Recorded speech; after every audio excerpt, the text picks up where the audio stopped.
Hi hello നമസ്കാരം. Bruce Lee ഈ പേര് കേൾക്കാത്തവർ വളരെ ചുരുക്കമായിരിക്കും. ഇദ്ദേഹം ഒരു ആക്ടറും മാർഷൽ ആർട്ടിസ്റ്റും പിന്നെ ഒരു ഫിലോസഫറുമൊക്കെ ആയിരുന്നു. സിനിമയിലും അല്ലാതെയുമൊക്കെ നമ്മൾ ബ്രൂസ് ലീയുടെ പല ഫൈറ്റ് സീനുകളും അതിൻ്റെ വീഡിയോസും ഒക്കെ ഒരുപാട് കണ്ടിട്ടുണ്ടാകും. വേഗതയും ശക്തിയേറിയതുമായ ഇടികൾ കൊണ്ട് എതിരാളികളെ വീഴ്ത്തുന്ന ബ്രൂസ് ലീയുടെ ഒരുപാട് വീഡിയോസ് ഇപ്പോഴും ഇൻ്റർനെറ്റിലുണ്ട്. ഇത്രയും കായികക്ഷമത അദ്ദേഹം കാണിക്കണമെങ്കിൽ അത്രയും കായികക്ഷമതയുള്ള ഒരു ശരീരം അദ്ദേഹത്തിന് ആവശ്യമാണ്. ബ്രൂസ് ലീയുടെ കായികക്ഷമതയും അദ്ദേഹത്തിൻ്റെ വർക്കൗട്ടുകളും എക്കാലവും ചർച്ചാ വിഷയമായിട്ടുള്ള കാര്യമാണ്. ബ്രൂസ് ലീയുടെ ഫോട്ടോസ് കണ്ടിട്ടുള്ളവർക്ക് മനസ്സിലാവും അദ്ദേഹത്തിന് ഒരു മെലിഞ്ഞിട്ടുള്ള ഒരു മസ്കുലാർ ശരീരമാണ്, അതായത് ഒരു ലീൻ മസ്കുലാർ ബോഡി. ഒരു മാർഷൽ ആർട്ടിസ്റ്റ് എന്ന നിലയിൽ അദ്ദേഹം ഫോക്കസ് ചെയ്തിരുന്ന രണ്ട് കാര്യങ്ങളായിരുന്നു സ്പീഡും സ്ട്രെങ്തും. ഇത് രണ്ടും തൻ്റെ ശരീരത്തിന് വഴങ്ങിയാൽ ഒരു എതിരാളിക്കും തന്നെ ഒന്നും ചെയ്യാൻ കഴിയില്ല എന്ന് അദ്ദേഹത്തിന് ഉറപ്പുണ്ടായിരുന്നു. അതുകൊണ്ട് തന്നെയാണ് അദ്ദേഹം ഒരു ലീൻ മസ്കുലാർ ബോഡി ടൈപ്പ് ഇങ്ങനെ തന്നെ മെയിൻറ്റെയിൻ ചെയ്ത് പൊയ്ക്കൊണ്ടിരുന്നത്. ഇതിനു വേണ്ടിയിട്ട് ചില ലീൻ മസ്കുലാർ ബോഡി വർക്കൗട്ടുകൾ അദ്ദേഹം ചെയ്യുമായിരുന്നു. ബ്രൂസ് ലീയുടെ വർക്കൗട്ടുകളുടെ മറ്റൊരു പ്രത്യേകത, അദ്ദേഹം വെയിറ്റ് കുറച്ച് മാത്രമേ യൂസ് ചെയ്തിരുന്നു. 10ഉം 15ഉം ഒക്കെ തവണ 4ഉം 5ഉം സെറ്റ് വീതമൊക്കെയാണ് അദ്ദേഹം വർക്കൗട്ട് ചെയ്തിരുന്നത്.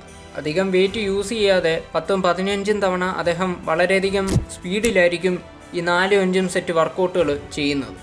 ഇന്നത്തെ വീഡിയോയിൽ അതിലെ ചില വർക്കൗട്ടുകൾ, നമുക്ക് തന്നെ ചെയ്യാൻ പറ്റിയ ചില വർക്കൗട്ടുകൾ, അത് ഏതൊക്കെയാണെന്നാണ് ഇന്നത്തെ വീഡിയോ പറയാൻ ഉദ്ദേശിക്കുന്നത്. വീട്ടിലായിക്കോട്ടെ അല്ലെങ്കിൽ ജിമ്മിൽ പോകുന്നവരായിക്കോട്ടെ, നമുക്ക് സുഖകരമായിട്ട് ചെയ്യാൻ പറ്റിയ ഏതൊക്കെ വർക്കൗട്ടുകൾ ഉണ്ടെന്നാണ് ഇതിനകത്ത് നമ്മൾ നോക്കുന്നത്.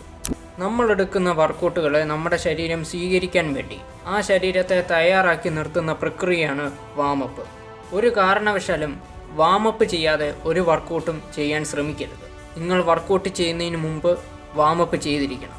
അതുപോലെ വീട്ടിലാണെങ്കിലും ജിമ്മിലാണെങ്കിലും വർക്കൗട്ട് ചെയ്യുമ്പോൾ ഒരാളുടെ മേൽനോട്ടം തീർച്ചയായിട്ടും ഉണ്ടായിരിക്കണം. സോ വീഡിയോയിലെ ആദ്യത്തെ വർക്കൗട്ടാണ് സ്ക്വാട്സ്.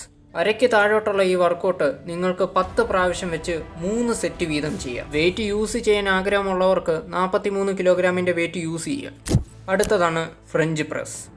ഈ വർക്കൗട്ട് നിങ്ങൾക്ക് 6 പ്രാവശ്യം വെച്ച് 4 സെറ്റ് വീതം ചെയ്യാം. 29 അല്ലെങ്കിൽ 30 കിലോഗ്രാം വെയിറ്റ് ഫ്രഞ്ച് പ്രസ്സിന് വേണ്ടി നിങ്ങൾക്ക് യൂസ് ചെയ്യാം. മൂന്നാമത്തേത് പുഷപ്പ്. പുഷപ്പ് നിങ്ങൾക്ക് 10 പ്രാവശ്യം വെച്ച് 3 സെറ്റ് വീതം ചെയ്യാം. ചില ആളുകൾ വെയിറ്റ് ഇട്ട് പുഷപ്പ് അടിക്കാറുണ്ട്. അങ്ങനെ വെയിറ്റ് ഇടുന്ന വ്യക്തിയാണ് നിങ്ങളെങ്കിൽ നിങ്ങൾക്കൊരു 31 കിലോഗ്രാം യൂസ് ചെയ്യാം. അവസാനത്തേതാണ് സിറ്റപ്പ്. സിറ്റപ്പ് നിങ്ങൾക്ക് 12 പ്രാവശ്യം വെച്ച് 5 സെറ്റ് വീതം ചെയ്യാവുന്നതാണ്. ജിമ്മിൽ പോവാത്ത വീട്ടിൽ മാത്രം ഇരിക്കുന്ന വ്യക്തിയാണ് നിങ്ങളെങ്കിൽ നിങ്ങൾക്ക് 4 ദിവസം വെച്ച് ഈ 4 വർക്കൗട്ടുകളും പരീക്ഷിക്കാവുന്നതാണ്. ഒറ്റയ്ക്ക് വർക്കൗട്ട് ചെയ്യാതെ പരമാവധി ഒരാളുടെ മേൽനോട്ടത്തിൽ വർക്കൗട്ട് ചെയ്യാൻ ശ്രമിക്കുക. അപ്പോൾ വീഡിയോ ഇവിടെ ജസ്റ്റ് വൈൻഡപ്പ് ചെയ്യുകയാണ്. മറ്റൊരു വീഡിയോ ആയിട്ട് നമുക്ക് വീണ്ടും കാണാം. അതുവരെ ഗുഡ് ബൈ.